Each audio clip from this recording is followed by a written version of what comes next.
Muy buenas tardes a todos.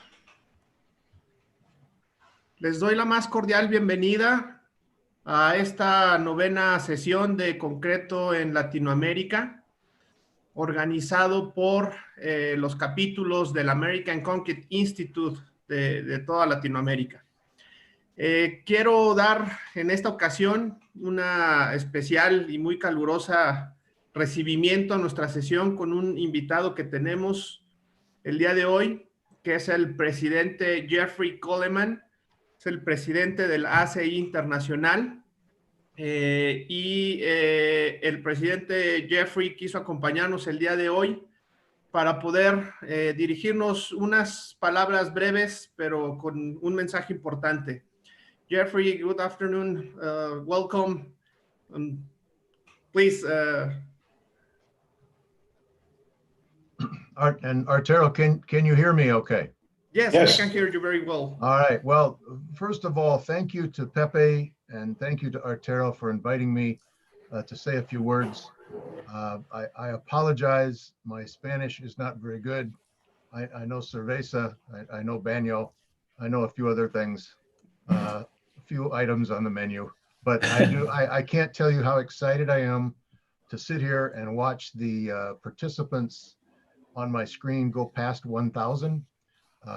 And I'm very excited that you're undertaking this. Arturo, this is a fabulous undertaking. And in the midst of everything we have, some of you probably know that our ACI logo and our motto is always advancing. And you are proving that we are always advancing, even in light of the challenges we have. And I just want to thank you and congratulate you. And I hope you have an excellent program. I look forward to listening in a little bit. And thank you very much. Thank you, President Jeffrey. Thank you so much. Muchas gracias al presidente Jeffrey. En verdad, apreciamos mucho su compañía y su presencia. Y bueno, agradecer al ingeniero José Izquierdo también por su gestión para que el presidente Jeffrey estuviera acá. Ingeniero Pepe, ¿quisiera decirnos algo antes de comenzar? Muchos saludos a todos. I want to thank Jeffrey for view this great effort that's been done, that thanks to the coronavirus situation, the idea flourished among the ACI chapters in Latin America to start some panels, and it has evolved into a full series of 16 seminars of different topics related to concrete. So we're very happy, and we think that this effort in Latin America can help to develop similar efforts in the Middle East, in Asia, which definitely this follows very parallel to the program that started a few years ago, the Ambassador Program for ACI, sending experts in the concrete world around the world to support all the seminars and big congresses. So this is a new experiment. It's a new world related to now that we do everything electronically due to coronavirus. So we're very happy, and we are very happy that you have taken a few minutes to say hello to all of us. Muchas gracias, ingeniero. Muchas gracias, Jeffrey. Muchas gracias, ingeniero Izquierdo. Bueno, sin mayor preámbulo, vamos a dar inicio a nuestra plática del día de hoy, que de la misma forma tenemos un speaker de lujo, y agradecer al doctor Sergio Manuel Alcocer Martínez de Castro por acompañarnos en esta sesión, representando y la sesión organizada por el capítulo Centro y Sur de México del American Concrete Institute. Y bueno, me voy a permitir presentar al doctor Sergio Alcocer, que en esta ocasión su plática está titulada como Experiencias recientes en la rehabilitación sísmica de edificios de concreto en México. Y bueno, el doctor Sergio Alcocer es investigador del Instituto de Ingeniería de la Universidad Nacional Autónoma de México, es fundador y presidente de México Exponencial.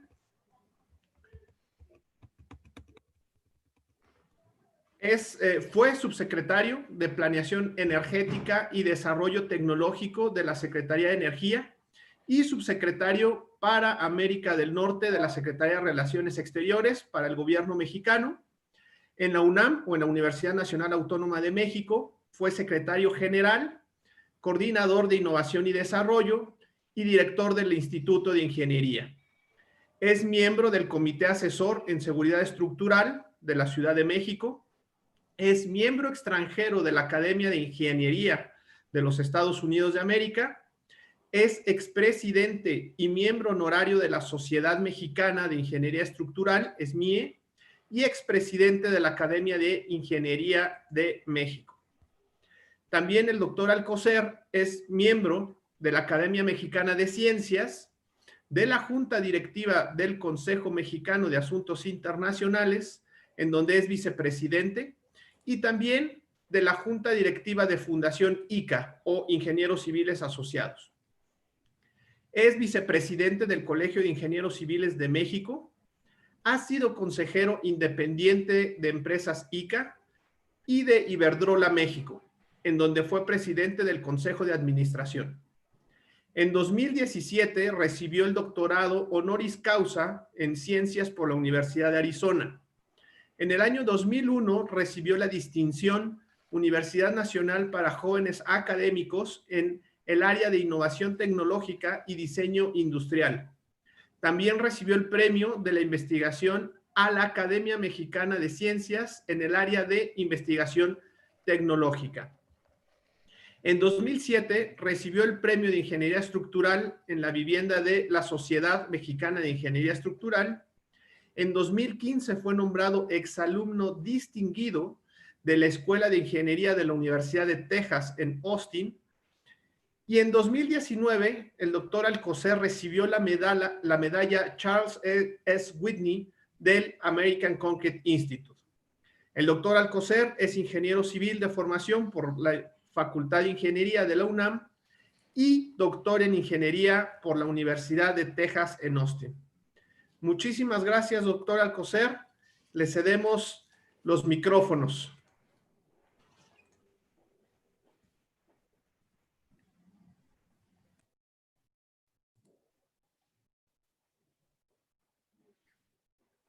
Muy buenas tardes, tengan todos ustedes. Y primero me referiré en inglés al presidente Coleman, Jeffrey Coleman. Thank you very much for being with us. It is a distinct honor for me that you have introduced this lecture.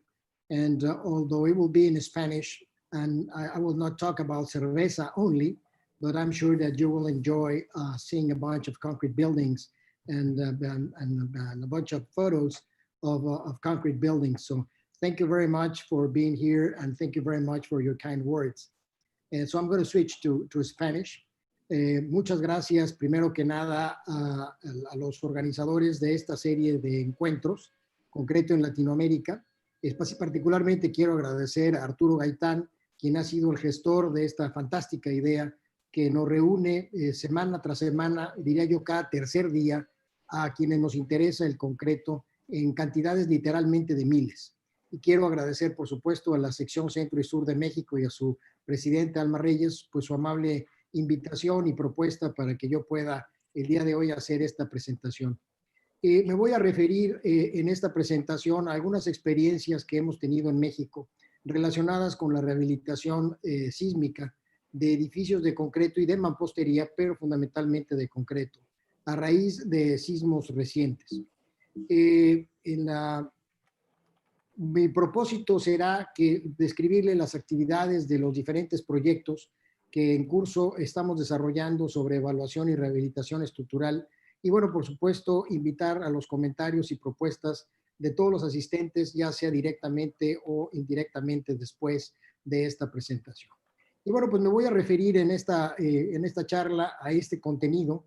Voy a hablar acerca de los sismos de 2017, cuáles son las principales lecciones que desde el ámbito de la evaluación y rehabilitación hemos aprendido, cuáles son los cambios en materia de normatividad y los proyectos que, como he mencionado, están relacionados con la evaluación posísmica y sobre la evaluación y rehabilitación estructural de edificios para culminar con una reflexión sobre el comportamiento y en particular la rehabilitación de edificios de concreto. Primero que nada, para aquellos que no están familiarizados con el ambiente sísmico en México, esta es la parte sur del país en donde se observa los diferentes sismos que han ocurrido en toda esta franja del Pacífico mexicano, que han ocurrido a lo largo de diferentes años, desde 1932, un temblor muy grande, similar en magnitud a uno de los de 2017, hasta temblores en la zona cercana, en el caso de la frontera mexicana con Guatemala. Estos son los sismos más grandes de subducción. Sin embargo, también tenemos sismos hacia el centro del país que son producto de la ruptura de la placa que subduce por debajo de la de Norteamérica y que a profundidades importantes se rompen, y eso hace que su epicentro esté en estas zonas marcadas con un color rojo y amarillo. Para fines de diseño, nuestro país está dividido en 4 zonas. Las zonas más intensas son la color rojo y anaranjado que ven ustedes aquí en el mapa. Entre las zonas B, C y D, que son las zonas amarilla, naranja y rojo, pues tenemos esencialmente el 80-90% de la población en México, de manera que los sismos en términos de la importancia hacia los asentamientos humanos es muy importante en el país. Como somos un país federado, similar a lo que sucede en Estados Unidos, no tenemos un reglamento de construcción nacional. De acuerdo con nuestra Constitución, cada municipio tiene la facultad de autorregular su desarrollo urbano y esto les hace que tengan la posibilidad de contar con un reglamento de construcciones.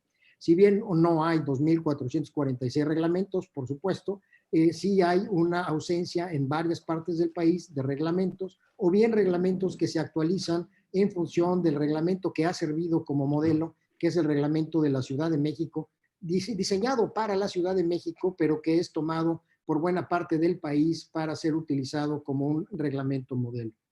Los temblores de 2017 fueron 2. El primero fue el del 7 de septiembre, con magnitud 8.2. Este es el temblor más grande que hemos registrado en México. Han ocurrido temblores históricos que, de acuerdo con eso, historiadores, incluso con estudios geofísicos, señalan que han sido de magnitudes superiores, 8.3, 8.4, pero el más grande que hemos registrado es este, de magnitud 8.2.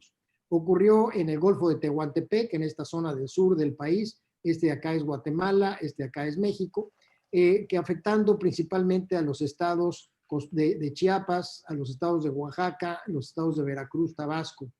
Un temblor que ocurrió a 700 kilómetros de la Ciudad de México y que tuvo efectos nulos en cuanto a daños en la zona centro del país, no así en la zona sur del país.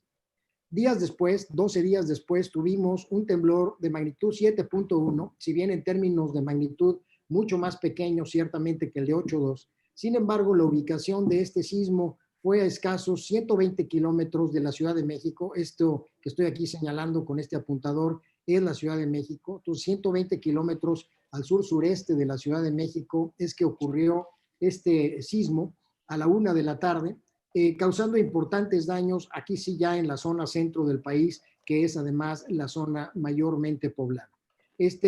Ambos mecanismos de ruptura son similares, son, como mencioné, el caso de placas que subducen a la placa de Norteamérica y que a profundidades importantes del orden de 50 a 60 kilómetros se rompe la placa por debajo de la corteza y esto es lo que produce el sismo. En ambos casos vimos daños particularmente en estructuras de mampostería simple. En el ámbito rural mexicano todavía prevalecen estructuras de este tipo. Ya no se construyen estructuras de adobe y no fomentamos la construcción de estructuras de adobe, ni estabilización de adobe, ni nada, sino en realidad la gente prefiere u opta por construir en la medida de sus capacidades económicas con otro tipo de modalidades de mampostería, como es la mampostería confinada, que es la mayormente utilizada. Sin embargo, esto es el tipo de daños que registramos en estos 2 temblores, particularmente en el primero de los temblores, el del 7 de septiembre, con daños varios en las viviendas de mampostería simple. El caso de la mampostería confinada tuvo un excelente comportamiento. Es un par de fotografías que fueron tomadas en la zona epicentral y como ven ustedes, la disposición de lo que llamamos en México castillos, que son los elementos verticales de confinamiento, y las dalas, que son los elementos horizontales, permitieron a esta vivienda, por ejemplo, pues no solamente sobrevivir el sismo, sino si siquiera experimentar un agrietamiento mínimo en los muros. Y lo mismo sucedió en otro tipo de viviendas, en este caso hechas a base de bloques de concreto. Hemos visto repetidamente que la mampostería confinada, cuando es adecuadamente construida, adecuadamente concebida, tiene un excelente comportamiento. Tuvimos daños que lamentar muy importantes en el primer sismo, particularmente en la zona de Chiapas, y en el segundo sismo en la zona centro, en monumentos históricos. Esta zona es una zona muy rica en monumentos antiguos de los siglos XVI, XVII, de la época de la colonización española, muchos de los cuales están construidas con adobe, como ven ustedes aquí, este muro que colapsó completamente en la iglesia.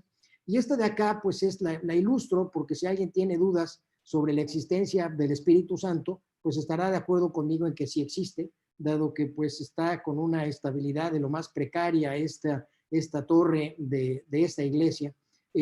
Tuvimos daños en varios miles de iglesias que todavía de hecho no las hemos logrado rehabilitar en su totalidad. Tuvimos daños y colapsos que lamentar. Este es el caso de daños en la zona epicentral en el estado de Oaxaca, edificios de concreto. Este caso era una distribuidora de autos que colapsó en realidad con un muy pobre detallado dúctil en los elementos de concreto, como podemos ver en este caso en otra estructura, en donde vemos que el refuerzo longitudinal de la viga está por fuera del refuerzo longitudinal de la columna, no hay ningún solo estribo en el nudo, cosa que sería prohibitivo ahora para una zona sísmica. Digamos, el capítulo 18 del ACI 318 establece un conjunto de estribos para confinar el concreto. Son claramente estructuras que no fueron pensadas en su momento para resistir los sismos de acuerdo como pensamos ahora, y bueno, pues experimentan daños como los que vemos. Sin embargo, estructuras que fueron diseñadas más recientemente con un buen detallado tuvieron un excelente comportamiento. Es el caso de un mercado en la zona también cercana al epicentro del sismo de Oaxaca, en donde, salvo algunos daños en los muros que se encuentran, que son muros divisorios propiamente, donde había una junta justamente para tomar los desplazamientos laterales, el resto de la estructura de concreto no experimentó agrietamiento alguno. Vimos en estos levantamientos estructuras que se utilizan para fines, como el caso de una escuela, en donde pues, hay una cantidad importante de niños que asisten a clases y que sin embargo se alojan en edificios poco aptos para ser utilizados como escuelas. Son edificios a base de mampostería simple, en este caso de adobe, edificios muy antiguos en el centro de las poblaciones y que se convierten en un verdadero peligro de colapso, cuando menos de daño, sobre todo en el caso de que estén ocupados. Hubo una cantidad apreciable que veremos ahorita más adelante en números de escuelas que se dañaron producto de los dos temblores. Aquí son fotografías de daños en escuelas en los dos casos. Este es el caso de unas escuelas en el estado de Morelos, los famosos problemas de columnas cortas en el caso de abajo, o bien de muros cortos, si los queremos ver así, de muros robustos que no se pueden deformar lateralmente y que eventualmente fallan por cortante. El caso de columnas cortas, pero ahora expresado en estructuras metálicas, y lo mismo ocurrió pues en la Ciudad de México, en algunas estructuras que no habían sufrido daño nunca y que ahora por las características del temblor, por la cercanía del temblor, fueron demandadas, a diferencia de lo que había ocurrido en otras ocasiones en temblores mucho más alejados de la Ciudad de México. Tuvimos que lamentar daños en la infraestructura de salud. De nuevo, ven ustedes el caso de una columna de esquina dañada, como sucede en el caso de una columna corta, si bien con una cuantía de estribos un poco más alta, no lo suficiente para evitar el daño por cortante que eventualmente condujo a que se tomara la decisión de demoler la estructura y construir una nueva. Como resultado del sismo, particularmente el del 19 de septiembre, en el caso de la Ciudad de México, tuvimos 38 colapsos que lamentar, prácticamente entre 4 y 10, 12 pisos, 23 de ellos entre 4 y 7 pisos. Y es importante mencionar que de los edificios colapsados solamente hubo un solo edificio que fue diseñado y construido después de 1985 y que quedó documentado como un edificio que tuvo grandes deficiencias en su proceso constructivo.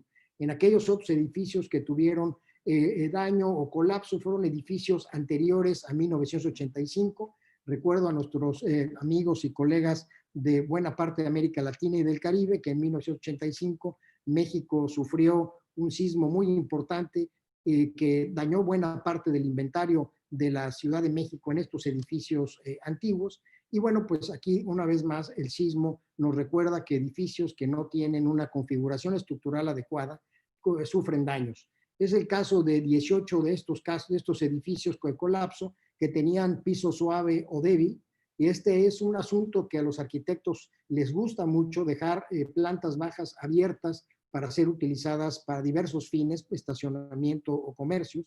Vimos edificios con irregularidades estructurales, en esquina, con losas planas, que es un sistema poco apto para resistir sismo, con golpeteos, y algo que vimos que es muy recurrente en el caso de México, y me imagino que en otras partes de América Latina, es la falta de mantenimiento, la afectación de las estructuras por un inadecuado mantenimiento que deteriora con el tiempo a los materiales, concreto, mampostería, por supuesto con corrosión en el acero de refuerzo, y que pues disminuyen en general la capacidad de los edificios. Pues tuvimos daños como estos que ven ustedes aquí, son fotografías tomadas días después del sismo, en el caso de la Ciudad de México, que son edificios a base de losas planas, es decir, edificios en donde la carga vertical se transmite directamente de la losa a las columnas, no hay ninguna viga de por medio, y consecuentemente la carga lateral, al no existir ninguna otra estructura, ningún muro ni nada, también lo toman a través de la rotación que se da entre la conexión de la columna y con la losa. Se ha demostrado en laboratorio, y lamentablemente en los sismos nos lo recuerdan, que estos sistemas estructurales para resistir sismos sin la ayuda de muros tienen daños o pueden sufrir daños muy significativos, incluso colapsos como los que se ven en estas fotografías. El caso de las plantas baja débil, pues aquí hay un caso muy elocuente. Esta es una fotografía tomada de Google Earth, que era la condición del edificio antes del sismo, y esta es la condición después del sismo, en donde pues que es el acabado de este balcón, pues está a nivel de calle, perdiéndose el primer piso o la planta baja debido a esta presencia de una planta baja débil. El golpeteo de edificios es algo frecuente en el caso de la Ciudad de México, particularmente en la zona centro o en las zonas donde se construyeron históricamente edificios en los años 30, 40, 50, sin tomar en cuenta que había que permitir el desplazamiento lateral de los edificios. Esto hace que algunos edificios chaparrones, como este que ven ustedes aquí, le pega a la mitad de la altura de la columna a este edificio, un poco más moderno, y que eventualmente pues, le produce un colapso local que obliga, por supuesto, a la demolición de parte de la estructura. En algunos casos de edificios de esquina, este es un colapso que ocurrió combinado además con el efecto de una losa plana. Son dos fachadas, estoy yo parado, yo hice esta fotografía justo en la esquina. Esta sería, digamos, la fachada norte y esta sería la fachada oeste, si la queremos ver en términos de puntos cardinales. Las otras dos fachadas que no vemos son fachadas cerradas, cubiertas de muros, que son las colindancias con los edificios de junto. Este de acá es un edificio que hay un video por ahí que circula durante el sismo en donde se aprecia muy claramente la torsión. Este edificio eventualmente fue demolido producto de la presión de los vecinos que pues obligaron a los dueños de este edificio a demoler. Un caso muy sonado y muy triste durante de los posibles rescates a raíz del sismo es el colapso de esta escuela, en donde perdieron la vida 21 niños pequeñitos de primaria y de jardín de niños en una escuela que fue en su momento diseñada adecuadamente con el reglamento de la época, pero que de acuerdo con las estimaciones que tenemos de los registros de zonas cercanas, experimentó niveles de aceleración del orden de 3 veces el nivel de aceleración de diseño de esta estructura. Entonces es una estructura que lamentablemente no tenía la capacidad resistente necesaria para poder pues sobrellevar este sismo.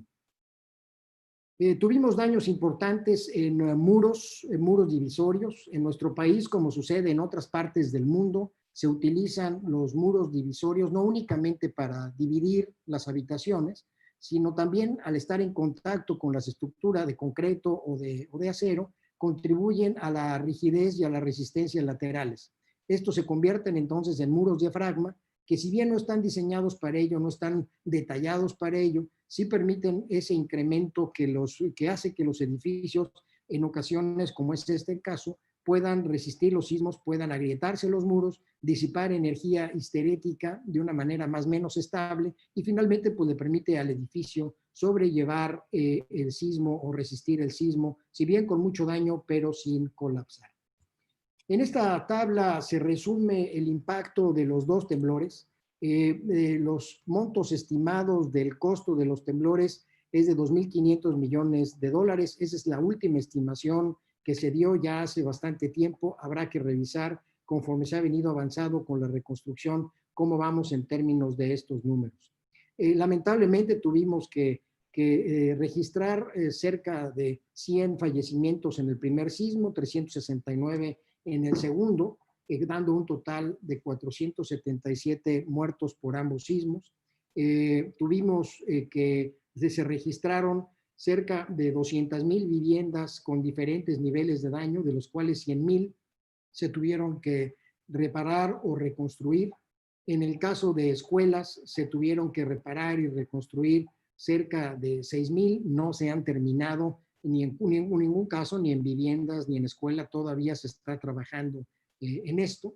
En el caso de hospitales, 130, y como mencioné al inicio, pues un daño en términos de extensión muy significativo, pues son los monumentos históricos, el patrimonio arquitectónico, muy especialmente en el caso de las iglesias, que pues por las características religiosas de nuestra población, pues son, por supuesto, daños muy apreciados o muy tomados en cuenta en cuanto a los esfuerzos de rehabilitación de nuestras comunidades. ¿Cuáles son las principales lecciones que podemos extraer en materia de evaluación y rehabilitación? Bueno, primero que nada, como es una verdad de perogrullo, pero que tenemos que insistir, es que en México, como nos pasa en muchos otros países, pues seguirá temblando. Entonces, tenemos que prepararnos para los futuros sismos y debemos de prepararnos de manera de que tengamos normas, guías y manuales, tanto de evaluación posísmica como de evaluación y rehabilitación estructural. Algo que carece nuestro país en este momento es de un criterio único para evaluar los edificios después de un sismo. Se utilizaron después de estos dos temblores de 2017 distintos criterios que en ocasiones llevaron a resultados contradictorios, a planteamientos contradictorios sobre si un edificio se debía o no de rehabilitar, se debía o no de demoler. Y bueno, pues ahí hay un tema importante por asistir y por resolver en el país. Y por otro lado, claramente necesitamos contar con elementos de juicio hacia los ingenieros y arquitectos para que puedan hacer una evaluación adecuada de la seguridad estructural de nuestros edificios y consecuentemente diseñar la rehabilitación de los mismos. Y es alrededor de estos temas que me voy a referir en lo que resta de la plática.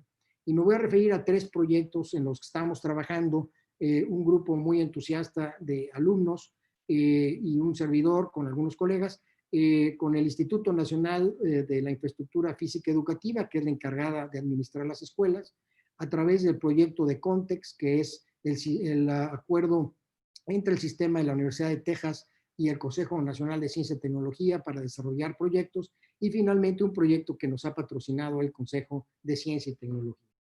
A raíz de los sismos de 2017, se elaboró una norma para la Ciudad de México que es profeso para la rehabilitación sísmica de edificios de concreto dañados, que toma en cuenta la experiencia que incorporamos en 1985, más lo que aprendimos en 2017, en términos de la investigación y documentación de la estructura, la clasificación de daño y cómo realizar el análisis estructural de una edificación dañada, estableciendo criterios de aceptación para poder decidir si el edificio debe o no debe ser rehabilitado, y después con un capítulo exprofeso sobre cómo diseñar propiamente la rehabilitación, si bien de una manera general, pero dando algunas reglas sobre cómo rehabilitar la estructura. Y cerrando el documento con un capítulo sobre construcción, supervisión y control de calidad, esto pues reconociendo que no es lo mismo rehabilitar un edificio existente que diseñar un edificio nuevo. La ventaja de un edificio nuevo es que tiene uno el control absoluto de las variables más importantes del diseño estructural, tiene uno control de los espacios, puede uno disponer de los espacios para poder establecer ciertos armados, ciertas configuraciones de los sistemas estructurales, No así en el caso de una estructura existente, en donde primero que nada tiene uno una cimentación, tiene uno un congestionamiento ya de pilotes, en el caso de la Ciudad de México, en la zona blanda, que pues limita la posibilidad de intervenir la cimentación. Y bueno, por supuesto pasa lo mismo con los otros elementos estructurales. Hemos venido estudiando con detalle el comportamiento de las escuelas. Aquí presento dos mapas, en el caso del lado derecho, que son mapas, el de arriba de las isocistas, es decir, de los niveles de aceleración constante, con respecto a la ubicación de escuelas con colores distintos. Color rojo, que son los puntitos rojos, se refiere a aquellas escuelas que tuvieron daño severo, como sería el caso de este cúmulo de escuelas que están aquí. Escuelas de color amarillo, como estas que están por acá, son aquellas que tuvieron daño moderado, y las verdes, que son unas cuantas que están por acá, son escuelas que tuvieron daños muy ligeros. Como se aprecia, sí, efectivamente hay una mayor cantidad de puntos rojos cercanos al epicentro, que sería el puntito donde estoy aquí marcando. Sin embargo, ven ustedes que hay un conjunto de escuelas alejadas, hasta el estado de Veracruz o el estado, en este caso Chiapas, y en algunos lugares acá en Oaxaca, donde alejados del epicentro hay daños importantes en escuelas. Esto tiene que ver, por un lado, con efectos de sitio, del lugar en donde se encuentran, tiene que ver con el año de construcción de la escuela y, como he mencionado, el mantenimiento de las mismas. Este mapa de abajo es el equivalente, pero para el otro temblor, para el del 19 de septiembre, en donde el epicentro se ocurre aquí, y vean ustedes que hay una importante cantidad de escuelas con diferentes niveles de daños rojos y amarillos en la Ciudad de México y en otras de las entidades federativas que rodean. Encontramos que los principales daños estuvieron localizados en las estructuras de mampostería y de concreto. Claro, esto se explica porque la mayor cantidad de los edificios expuestos son de mampostería y de concreto. Y sí vimos que aquellos edificios con estructuras anteriores a 1985 experimentaron un mayor nivel de daño que las estructuras más modernas, que las estructuras más recientes. Sin embargo, un asunto que encontramos y que nos preocupa enormemente es que el 39% de la base de datos que tenemos, que son 12,444 edificios, son edificios hechos a base de autoconstrucción. Son edificios en pequeñas comunidades en donde los padres de familia, de manera muy entusiasta, pero sin ninguna dirección técnica, construyen las escuelas y lo hacen, por supuesto, de la mejor manera que pueden. Sin embargo, son estructuras que, al ser sometidas a los sismos, tienen un muy pobre desempeño. Y ahí la importancia de que en nuestros países tratemos de desenfatizar, tratemos de inhibir la autoconstrucción, al menos en el caso de las escuelas. Si en el caso de las viviendas es un tema que es de interés o de promoción del gobierno, como estamos viviendo ahora en el gobierno de México, bueno, pues cuando menos que se haga con una guía mínima técnica en donde puedan participar jóvenes ingenieros, arquitectos que orienten a los usuarios de las viviendas para hacerlo bien. Aquí meto algunas fotografías del mantenimiento, en donde pues tenemos que tener claro cuando hablamos del comportamiento estructural y siempre cuando hablamos del diseño de una estructura, pensamos que la estructura como la diseñamos o como la estamos rehabilitando, así va a permanecer para siempre. Pues no, la realidad es que no. Hay un deterioro de los materiales por el intemperismo natural y además agravado si se encuentran en zonas con alta presencia de cloruros, y tal que si no cuidamos a las estructuras, no las protegemos, no aplicamos la pintura correspondiente, los selladores, en fin, los impermeabilizantes, pues eventualmente la estructura experimenta daños como estos, desconchamiento del concreto y exposición del refuerzo longitudinal, claramente una corrosión en la parte de arriba, de abajo, y bueno, ya no digamos el caso de esta losa, en donde buena parte del refuerzo, como ven ustedes aquí donde estoy señalando, pues se ha perdido totalmente. Este es otro caso de una escuela en la zona epicentral de Oaxaca, en donde además de que no hay estribos, sencillamente porque en esa época yo creo que no se les ocurría que había que poner estribos, pues no solamente eso, se ha desconchado totalmente el concreto, el acero está expuesto y se ha perdido buena parte de la sección transversal. Hicimos un estudio para el Instituto de la Infraestructura Física Educativa, en donde analizamos estructuras de mampostería como la que ven ustedes aquí a la derecha y estructuras de concreto. Las analizamos aplicándole un método de análisis estático no lineal, es decir, bajo carga monótona creciente, lateral, empujamos el edificio para poder obtener su curva carga-desplazamiento, que sería esta curva gris que estoy aquí señalando. Esta curva gris, tanto en la dirección X como en la dirección Y, la idealizamos como con un comportamiento elastoplástico, que está representada por la curva negra, y comparamos su comportamiento ante las curvas, que son estas de diferentes colores y diferentes calidades de línea, correspondientes a las demandas de diseño, en este caso los espectros, correspondientes a las diferentes zonas sísmicas que yo mencioné anteriormente, D, que era la roja, C, que era la anaranjada, para diferentes tipos de terreno, 1, 2, 3, siendo el 3 el blando y siendo 1 en roca. Y determinamos con la intersección de estas diferentes curvas con la curva negra, aquellos puntos en donde sería o se esperaría el desempeño de la escuela. Está marcado el límite con este triángulo café, que es el límite para poder considerar a la escuela como de ocupación inmediata en este enfoque de diseño por desempeño, tal que cualquier cruce de punto que esté a la izquierda de este triángulo nos llevaría a un comportamiento aceptable de ocupación inmediata de la escuela, es decir, que ante los sismos de diseño, la escuela se podría ocupar inmediatamente después del sismo, dado que no esperaríamos que tuviera daño significativo. No así cuando el cruce se da del lado derecho. Vean ustedes que en la dirección X, que es propiamente la dirección donde están la puerta y los salones de clases, pues tenemos una deficiencia para la zona C, terreno 3, o sea, zona de terreno blando, en donde hay un cruce que se da posteriormente. Hicimos un estudio considerando las técnicas de rehabilitación que con mayor frecuencia se utilizan en México. Para el caso de las estructuras de mampostería, son las mallas electrosoldadas colocadas sobre la mampostería. Aquí debería de faltar, ya no sé si lo colocaron o no, pero una malla en forma de L para darle continuidad a las dos mallas en los muros perpendiculares. Y repetimos el ejercicio, cambian los periodos, cambian por supuesto las fuerzas, para poder ver si efectivamente la rehabilitación nos conducía a un comportamiento más aceptable o no. Y esto con objeto de ayudar en la toma de decisiones al gobierno mexicano sobre si la técnica de rehabilitación que estaban empleando era la adecuada. Encontramos que en la mayoría de los casos los puntos de cruce se dan hacia la izquierda o muy cercano al límite de ocupación inmediata. Y de nuevo tenemos aquí un detallito, un par de casos en donde tenemos que parecería que no es ya suficiente la colocación de mallas y con recubrimiento de mortero, sino que es necesario seguramente sustituir algunos de mampostería por muros de concreto para poder resistir los sismos. Pero este tipo de análisis los hicimos también para estructuras de concreto.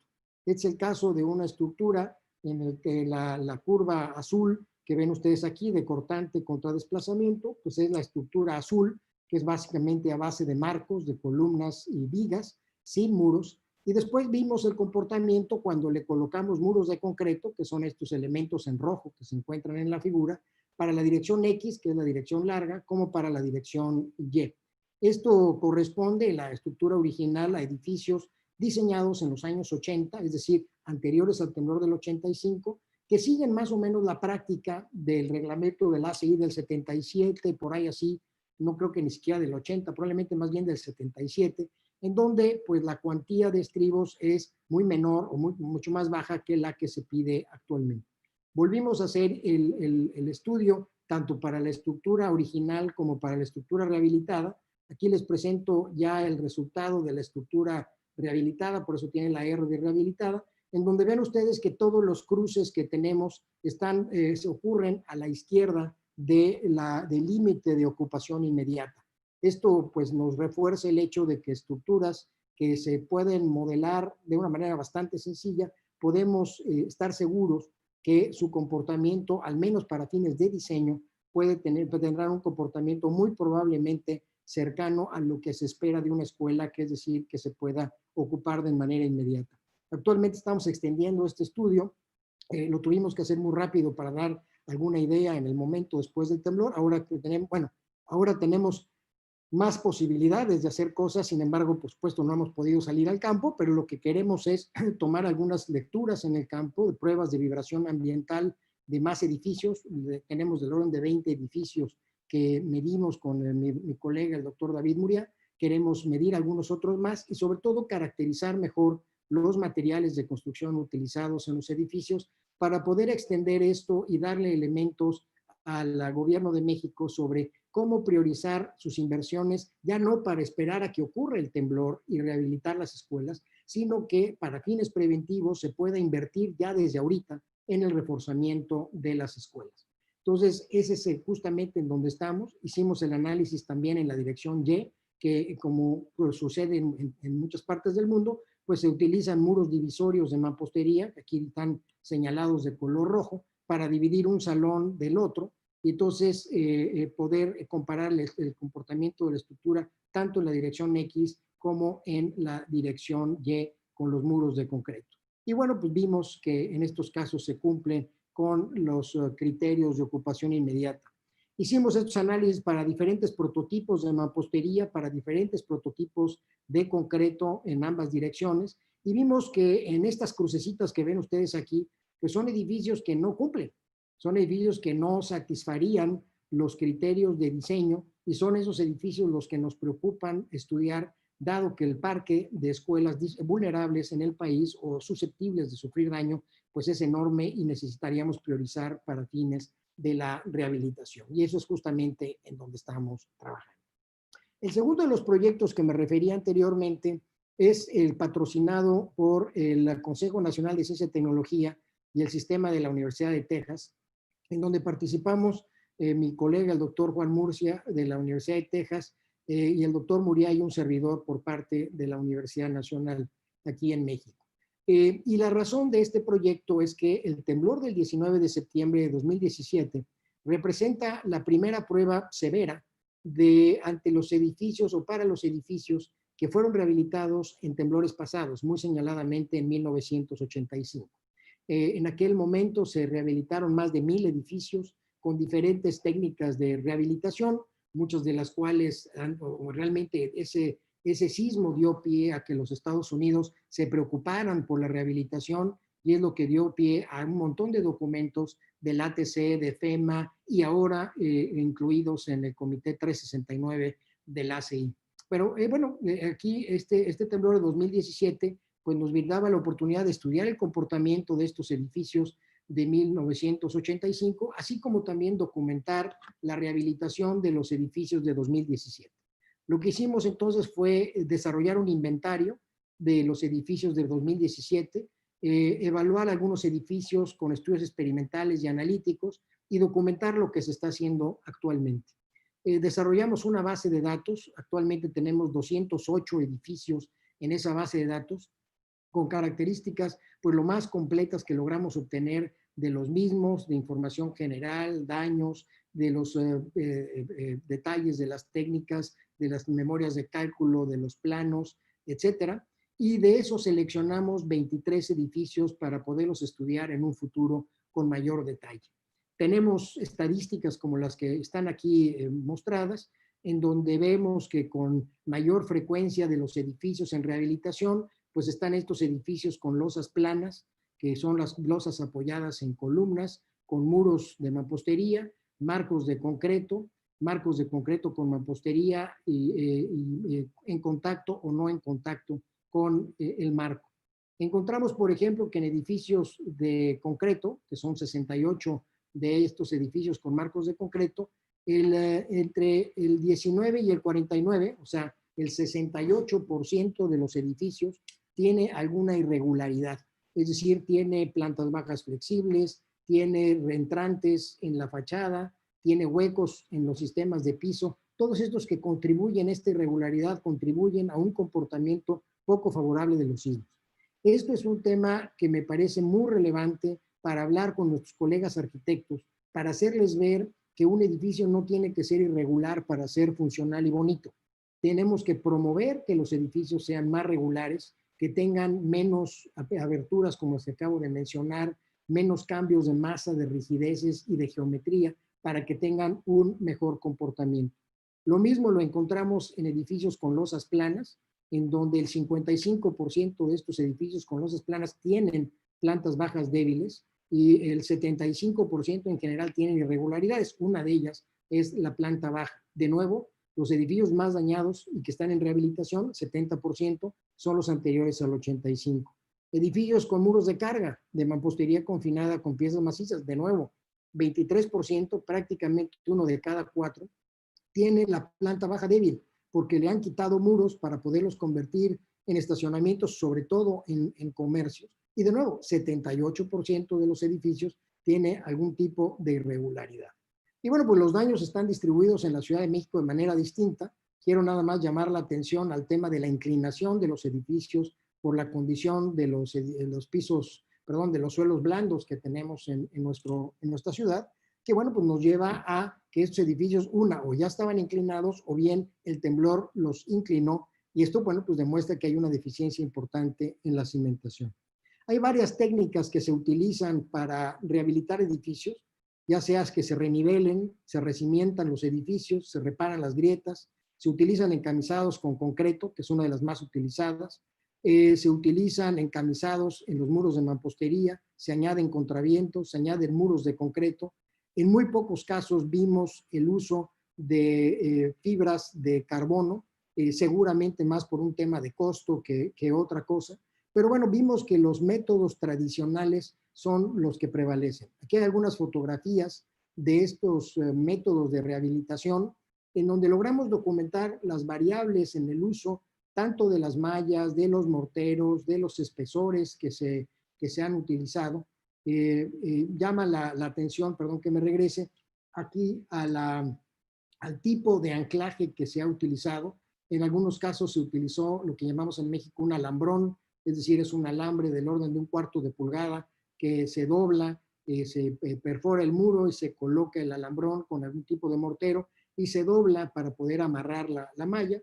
Clavos que clavan propiamente, que fijan a la malla contra la mampostería. Y esto pues nos ha permitido poder obtener una matriz de ensayos que les voy a presentar un poco más adelante.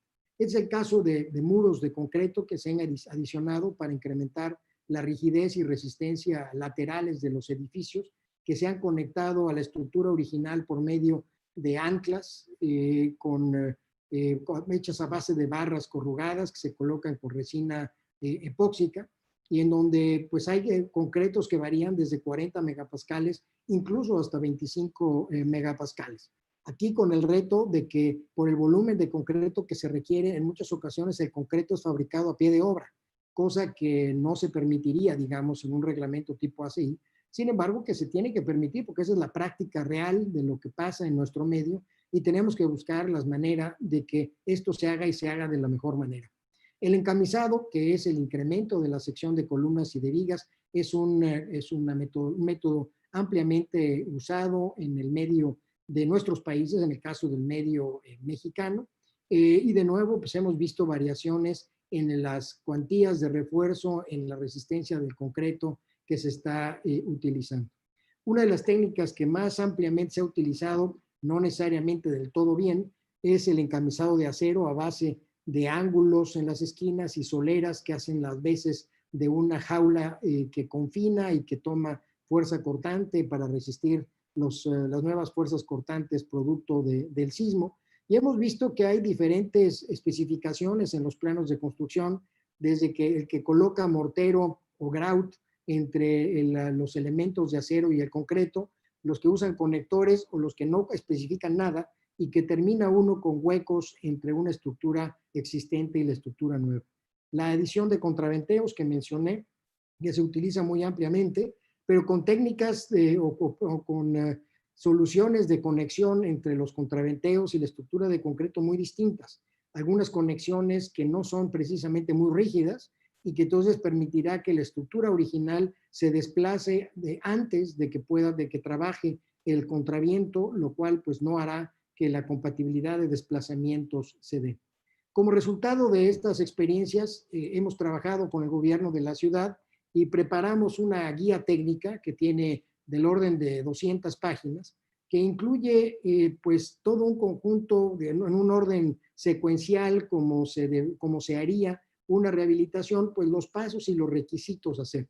Son requisitos de carácter obligatorio, puesto que esta guía es complementaria al reglamento de construcciones para la Ciudad de México, e incluyen sobre todo en el capítulo 6 toda la serie de requisitos que para cada una de las técnicas de rehabilitación se tienen que cumplir, pero también establecemos excepciones para el cumplimiento de algunas. Por ejemplo, si uno diseña una estructura de concreto, dice en las normas tipo el ACI 318 que los estribos tienen que ser de una sola pieza.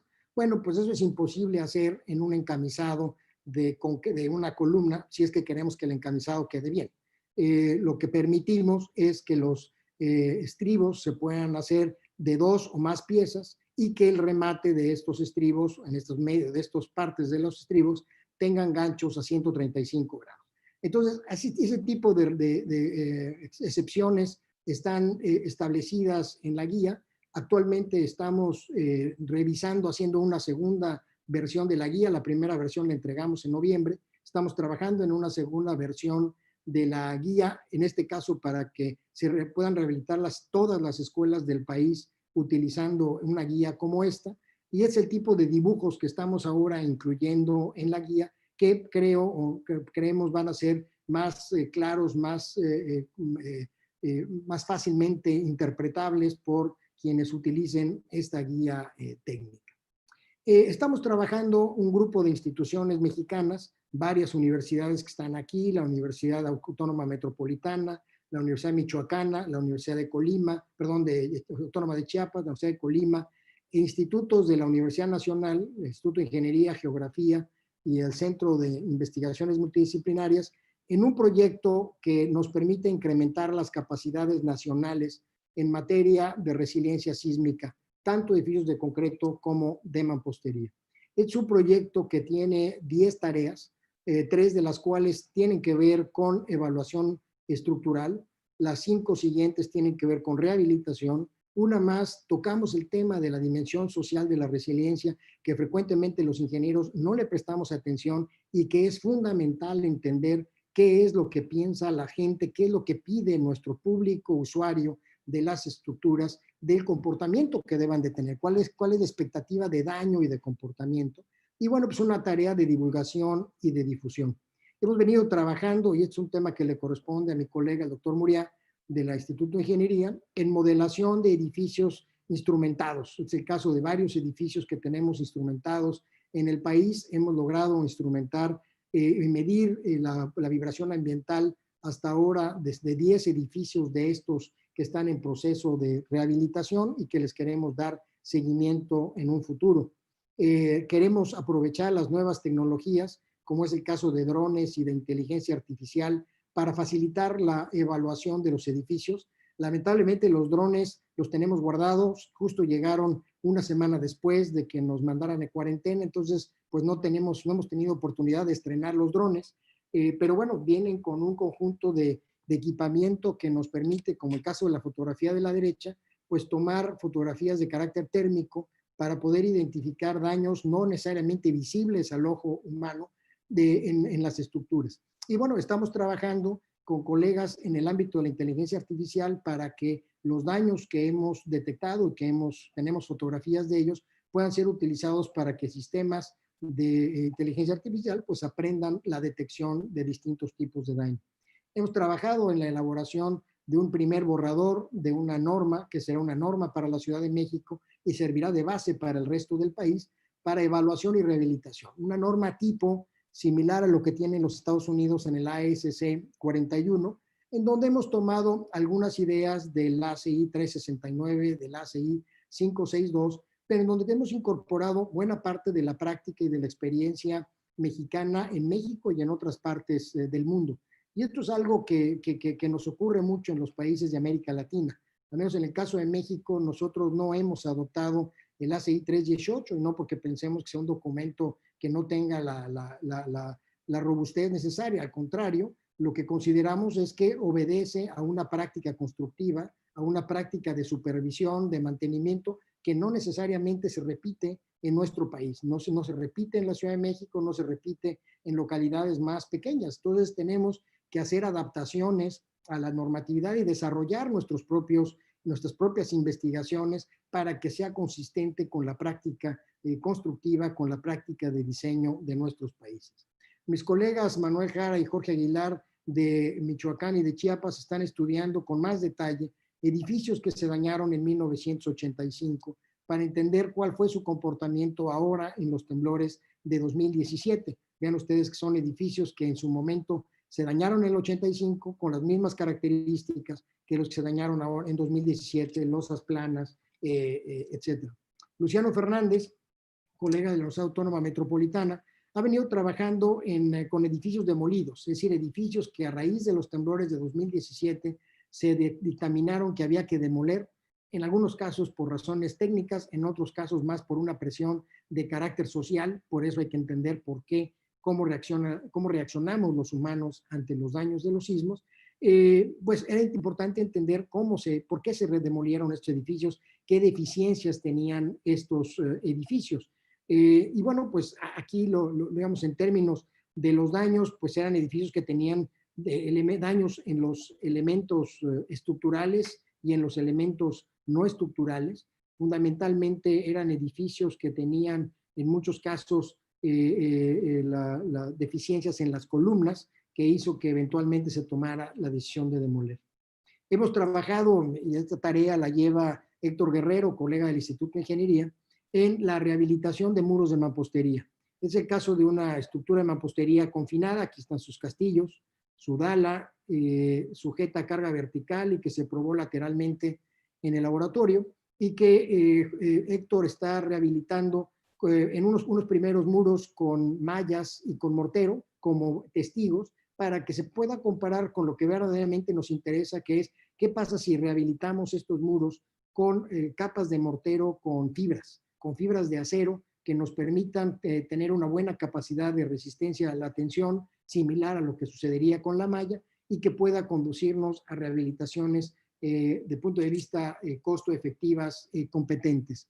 Y luego otro proyecto en donde CEMEX nos ha venido apoyando, y Arturo ha sido muy gentil en esto, es en la Universidad de Colima, que es la construcción de marcos de concreto. Aquí la construcción es acostada, en el cual se han rellenado con muros diafragma de mampostería, como una técnica de rehabilitación que se utilizó después del 2017, en donde, dado que se sufrieron daños estos muros diafragma, se optó por destruir o de sustituir estos muros por nuevos muros. Y la pregunta que nos queda es cómo debemos conectar adecuadamente estos muros a la estructura de concreto para lograr que tengan un comportamiento adecuado. Estamos trabajando en diseñar una serie de documentos para rehabilitación de edificios en México, de aplicación nacional, que incluya estructuras muy sencillas, aquellas que son autoconstruidas en el medio rural, estructuras hasta de 2 o 3 pisos de concreto y de mampostería, que requerirían de un análisis relativamente sencillo, quizá un análisis más en función de las áreas de los elementos resistentes, estructuras arquetípicas de 4 a 10, 12 pisos, que conozcamos vulnerabilidades, plantas bajas flexibles, para los cuales no sea necesario desarrollar análisis demasiado elaborados, y finalmente pues la posibilidad de que alguien pueda utilizar un análisis dinámico, paso a paso, tan complejo como quiera hacerlo. Esto de nuevo reconociendo la calidad y la práctica de la ingeniería de nuestro país, en comparación simplemente de llegar y copiar el ASC 41 americano o el ACI 369 para condiciones de edificios que no van a cumplirse, como es el caso de estos que he mencionado. Estamos trabajando en el diseño de unos nuevos experimentos justamente para probar el comportamiento de columnas encamisadas como las que mencioné anteriormente. Esto de nuevo también con el apoyo de CEMEX, en donde probaremos en el laboratorio columnas en voladizo sometidas a una carga lateral, siguiendo lo que señala uno de los documentos, el protocolo del ACI 374, para pues poder estudiar con diferentes variables el comportamiento de los encamisados, la separación de las soleras, los tamaños relativos de los ángulos, y poder tener expresiones de diseño más robustas para poder auxiliar a los ingenieros que diseñan este tipo de rehabilitaciones. Mencioné que uno de los aspectos quizá muy característicos en cuanto a su diferencia con otros proyectos es el estudio de la dimensión social de la resiliencia. queremos entender cómo construye la gente, cómo construimos nosotros el concepto de riesgo sísmico, qué consideramos como riesgo y qué consideramos como daño aceptable. Esto se deriva de que después del temblor de 2017 en la Ciudad de México, conversando con las personas que habían sufrido daño en sus edificios y explicándoles pues, que el comportamiento de sus edificios había sido muy satisfactorio porque no habían colapsado. Segundo, no había sufrido daño a la estructura, si bien se habían destruido todos sus muros divisorios, pues la respuesta de las personas en varios casos fue bastante molesta, bastante agresiva, diría, dado que pues habían perdido básicamente todo su patrimonio. Entonces uno como ingeniero, pues uno les trata de explicar que es como supuestamente está previsto que se comporten según el reglamento de construcciones. Sin embargo, esto crea un problema social, ya no digamos un problema político, porque pues la gente no tiene capacidades, muchos de ellos, además, personas ya de mayor edad, pues no tienen capacidad para reparar su departamento. Entonces, digamos, esto creo que tenemos que entender con mayor puntualidad qué es lo que significa el daño, no únicamente expresarlo en términos de grietas y rotaciones y desplazamientos, sino tratar de entender que el daño tiene un impacto social y los ingenieros no podemos estar ausentes de lo que pasa socialmente.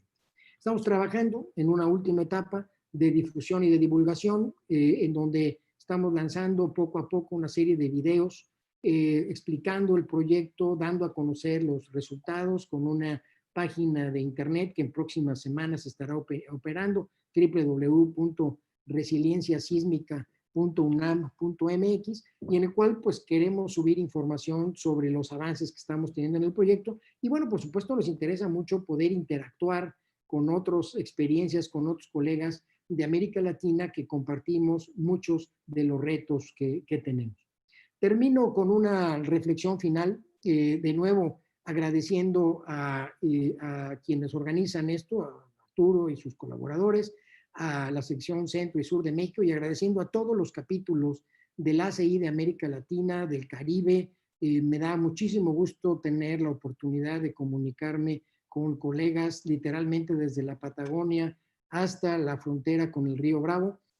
Y bueno, pues compartir que creo que en América Latina se hacen trabajos de mucha calidad, hacemos investigación con los recursos que naturalmente cada uno de nosotros tenemos, y que el pertenecer a una sociedad técnica como el ACI tiene enormes ventajas. Estamos en posibilidades de aprovechar los avances que los estadounidenses muy especialmente logran con inversiones fantásticas, con un trabajo en equipo excepcional, con una posibilidad de colaborar entre ellos que es de envidia, y aprovecharlo en beneficio de nuestros países en los cuales pues no tenemos estos recursos y estas posibilidades. Y sin embargo, creo que también nosotros tenemos lecciones que podemos compartir, tenemos mucho que ofrecer al ACI internacional, ofrecer a los estadounidenses, dado que por la práctica constructiva cada vez más cercana a ellos, pues muchas veces nosotros,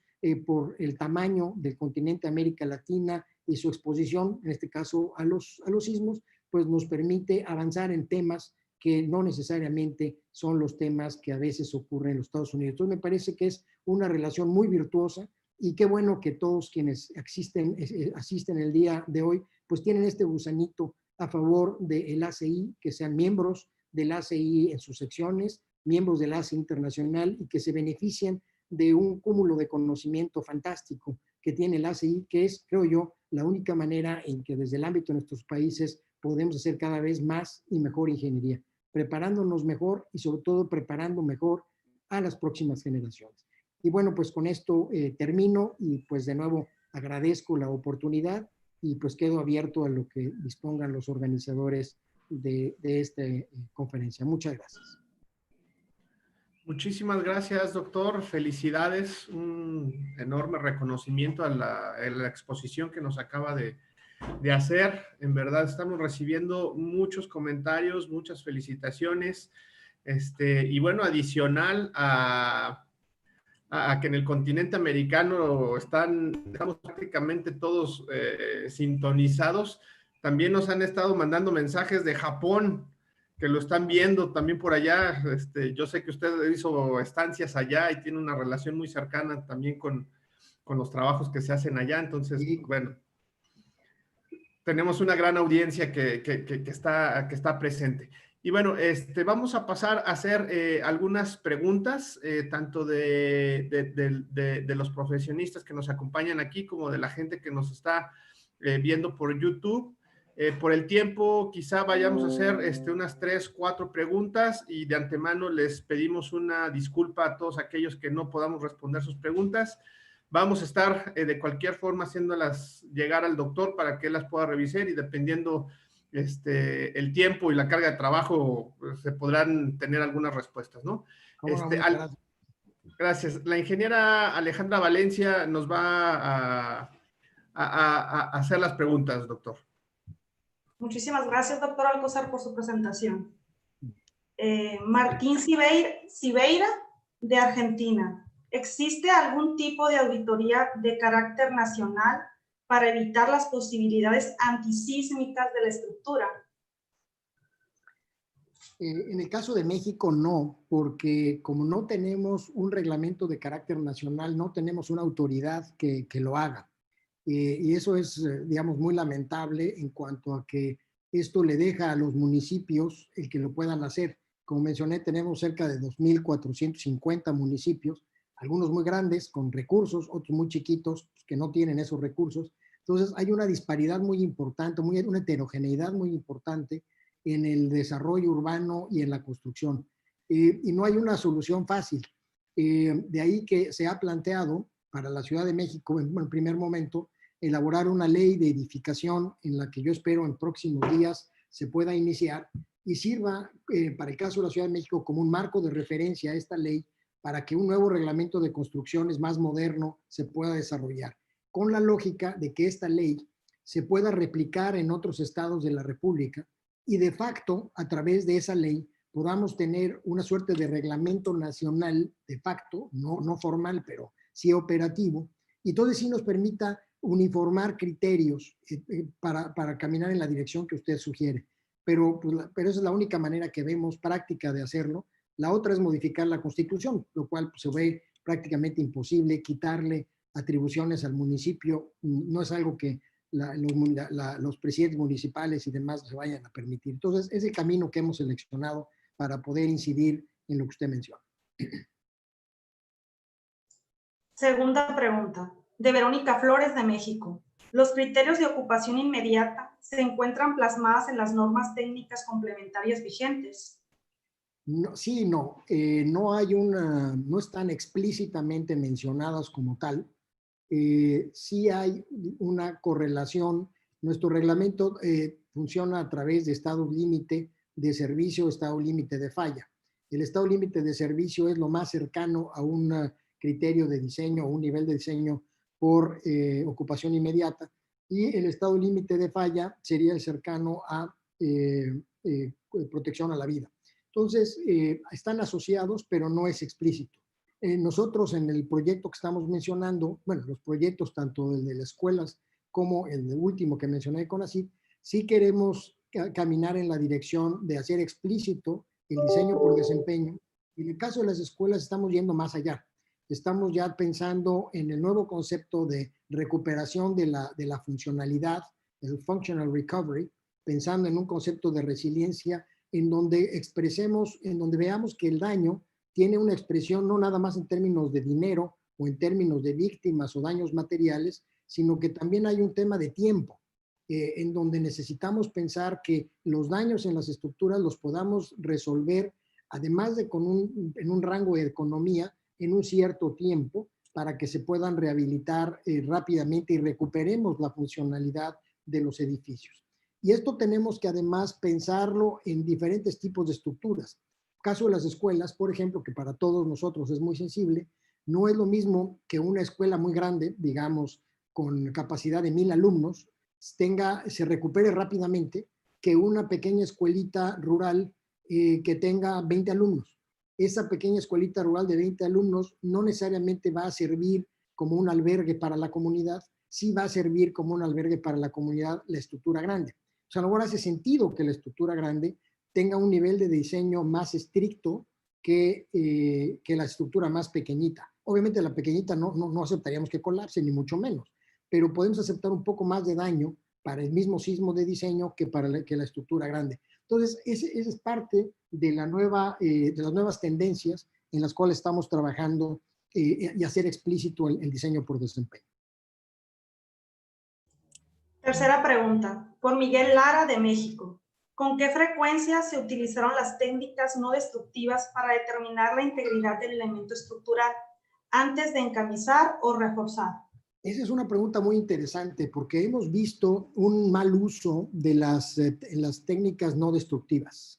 Las técnicas no destructivas se deben de utilizar, me estoy pensando en el esclerómetro o en el martillo de Schmidt, para verificar la uniformidad del concreto, no para poder determinar la resistencia a la compresión del concreto.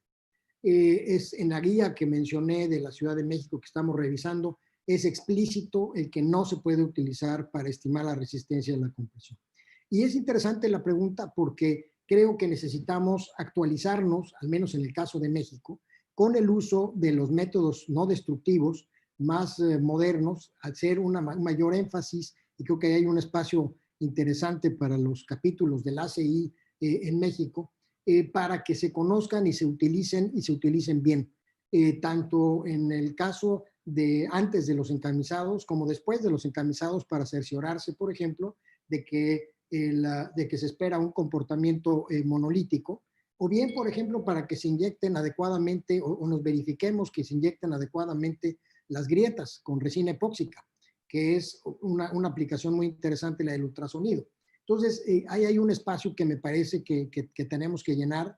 En algún momento el IMSIC tradujo el documento del ACI, no me acuerdo cuál es el comité del ACI que ve el tema de evaluación no destructiva, hizo una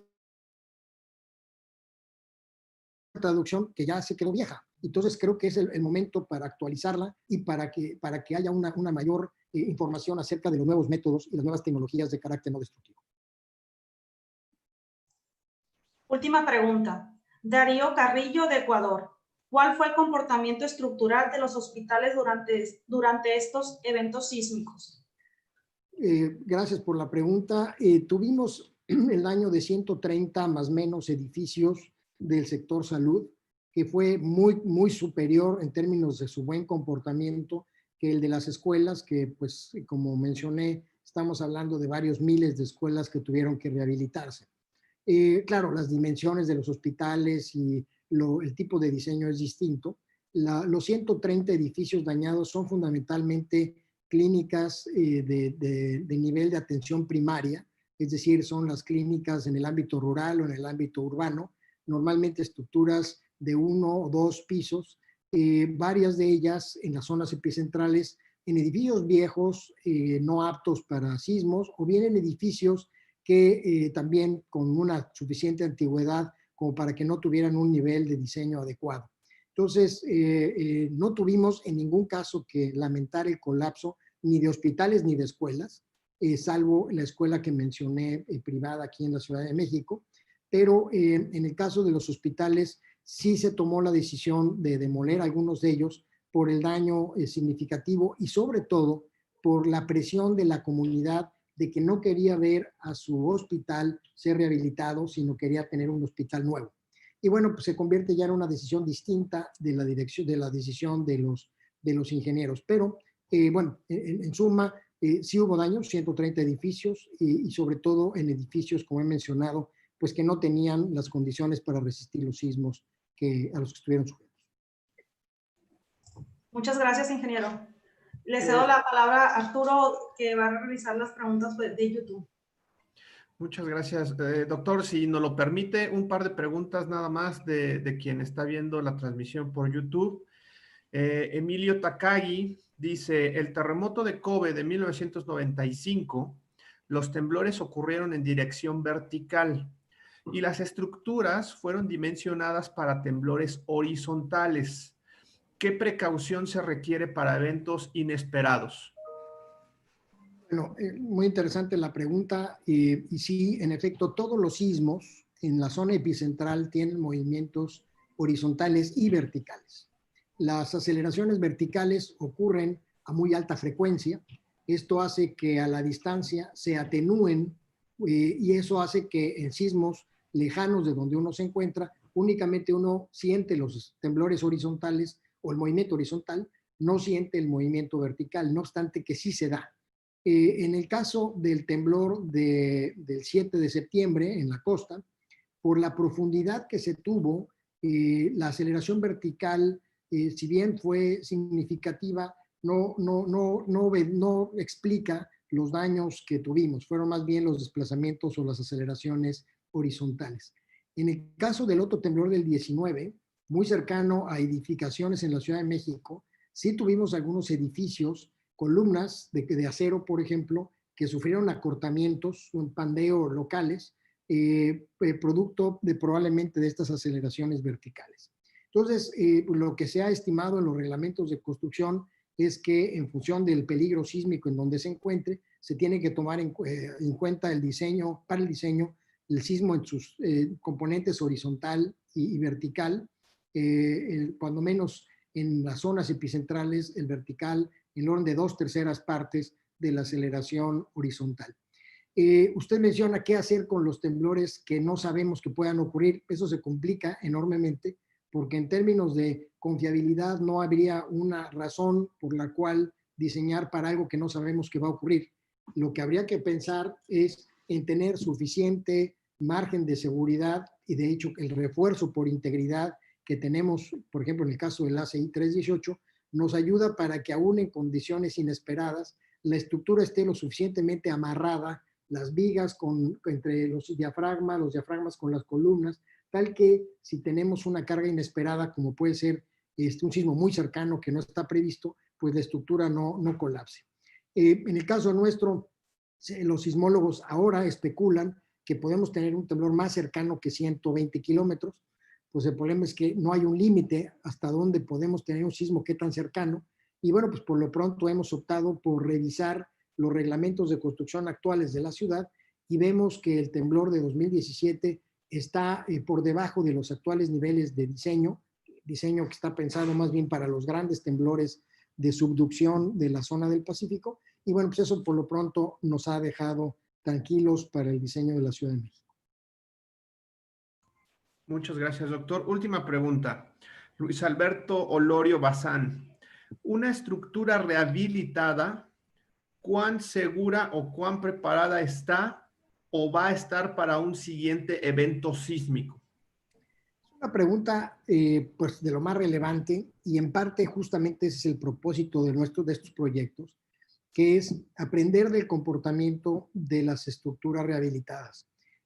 Hay un conjunto importante de experimentos que se han hecho en Japón, muy especialmente en los Estados Unidos, en Nueva Zelanda menos, en fin, en otros países, sobre rehabilitación de estructuras de concreto, en estructuras de mampostería, probablemente la mayor cantidad las hemos hecho nosotros, aquí en México por necesidades obvias, y pues hemos visto que el comportamiento en los elementos estructurales es muy favorable. La pregunta es qué pasa cuando ya los tienes en una estructura completa, ¿no? Y justamente por eso nos interesa estos proyectos, darle seguimiento a las estructuras. No mencioné, pero estamos buscando la manera de hacer un seguimiento a viviendas que en el temblor aquí en México, el 99, que tuvimos en Chiapas, se rehabilitaron con mallas, muy sencillo, una rehabilitación bastante rápida, bueno, rápida pero bien hecha, espero, y que lo que queremos es ver cómo se comportaron.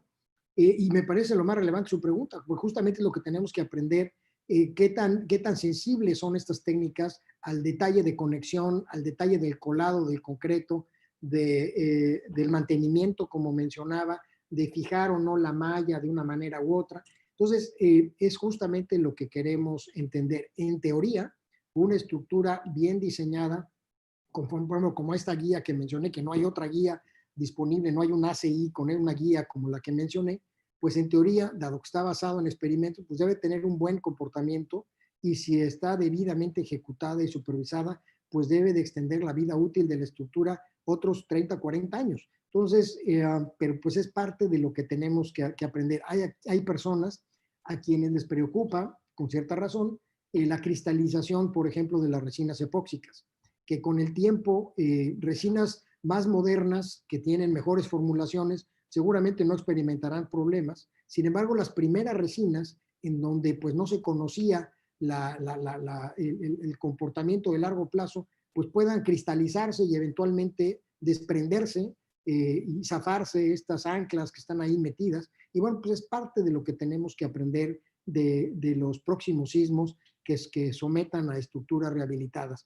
Entonces, es un campo fascinante porque a diferencia, como mencionaba, de las estructuras nuevas donde uno tiene control de todo, o casi todo, realmente las estructuras rehabilitadas no es así. Entonces, es un problema mucho más complejo y como me decía mi querido supervisor de doctorado, el doctor Jim Bierza, es verdaderamente el campo de la ingeniería, porque es el campo en donde no hay recetas, no es meter en la computadora en un programa de análisis y sacar algo, sino ahí sí tenemos que utilizar la creatividad, el ingenio y pensarle como ingenieros en la solución de los temas de rehabilitación. Muchas gracias, doctor. Ya nada más último, porque han llegado muchas preguntas sobre Mira, dónde... Arturo, yo quería usar un poco de que estoy aquí y me preguntaría si Sergio puede comentar algo sobre el reforzamiento de las paredes de mampostería en las escuelas con fibra de carbón o fibra de vidrio. Gracias, Pepe. Qué gusto escucharte. Te mando un fuerte abrazo, Puerto Rico.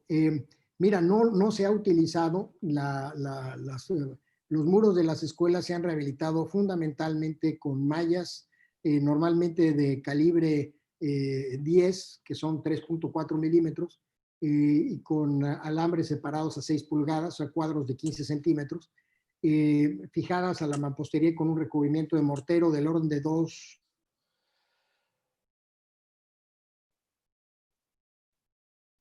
que además se conocen los albañiles de la zona.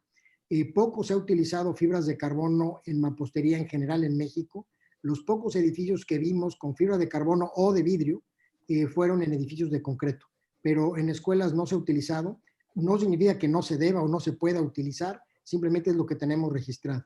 Pero creo que tu pregunta sugiere el que no nos limitemos únicamente a estas técnicas. Creo que tenemos que explorar otras técnicas en términos de costo para ver si son también pues eficientes desde ese ámbito para la rehabilitación de escuelas.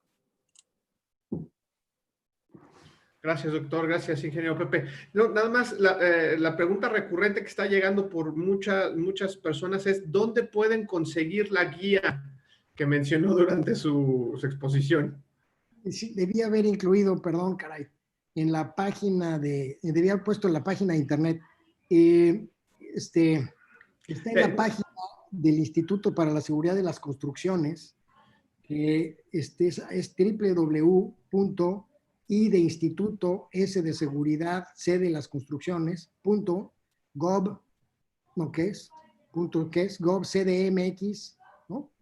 Y quizá lo más práctico, Arturo, es que mejor te mande yo la dirección y no sé, de alguna manera pues se les pueda comunicar. Ah, bueno, aquí me lo está mandando alguien. Sí, ya lo están poniendo aquí en el chat algunos compañeros. Exacto, Freyman Martínez ya lo mandó. Sí. isc.cdmx.gov.mx y en el apartado, ahí está, dictámenes, lineamientos, gracias Germán Bogoya, uno de mis alumnos, ahí está la dirección donde se puede obtener, es la primera versión de la guía, nosotros esperamos tener la segunda versión con ya estas figuras y mejorar algunas cosas que hemos detectado, para dentro de un par de meses debe de estar lista esta nueva versión y en su momento pues lo subiremos en la página que mencioné de www.resilienciasísmica.unam.mx y ahí podrán encontrar.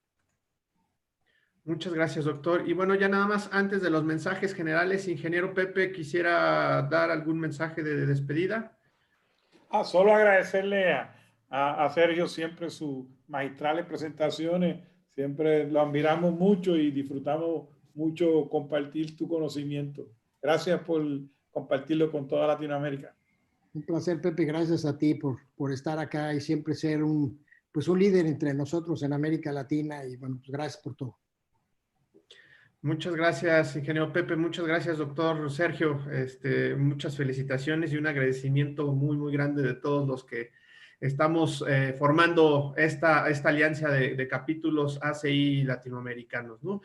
Gracias. Ya nada más para finalizar los anuncios. La siguiente sesión, el martes 16 de junio, a cargo del capítulo Panamá del ACI, por el doctor Oscar M. Ramírez. El tema va a ser consideraciones especiales en el diseño de edificios altos de concreto reforzado. Muy, muy interesante sus experiencias en Panamá y Brasil sobre los edificios también altos. Y agradeciendo al capítulo Centro y Sur de México, que esta vez tuvo a bien organizar esta sesión. Un par de comentarios. El capítulo Centro y Sur de México del ACI está organizando el seminario ACI 318 2019, los días 23 y 24 de julio, que va a ser también en formato webinar, vía virtual. Lo van a dar el expresidente del ACI Internacional, Randall Poston, Jack Melly de la Universidad de Berkeley, Steve Souk del ACI Internacional y el doctor Sergio Alcocer también. Ya estaremos poniendo toda la información en nuestra página de Facebook, y para que quien no tuvo la oportunidad de asistir a los seminarios que organizaron localmente sus capítulos en cada uno de sus países, tengan oportunidad de asistir a este, que ahora con este tema digital nos permite también acceder a este tipo de seminarios. Va a ser en español, con una traducción simultánea por los ponentes. Y bueno, la información se las vamos a poner ahí en la página de Facebook. También el capítulo Centro y Sur los invita a su reunión mensual, que va a ser el 25 de junio. Quizá ese día la sesión de concreto en Latinoamérica sea el viernes 26, para que todos ustedes puedan tener también acceso a estas actividades que están haciendo los capítulos, ¿no? Y que cada uno de ellos también va a ir informándoles qué están haciendo respectivamente en sus países. Y bueno, no me queda más que agradecer nuevamente al doctor Sergio Alcocer, al ingeniero Pepe Izquierdo, y bueno, Jeffrey Coleman, que ya tuvo que salir, y sobre todo ustedes que han tenido la atención de acompañarnos y de seguirnos en estas sesiones. Muchísimas gracias y que terminen de tener una excelente tarde. Muchas gracias a todos. Hasta luego. Hasta luego. Buena tarde.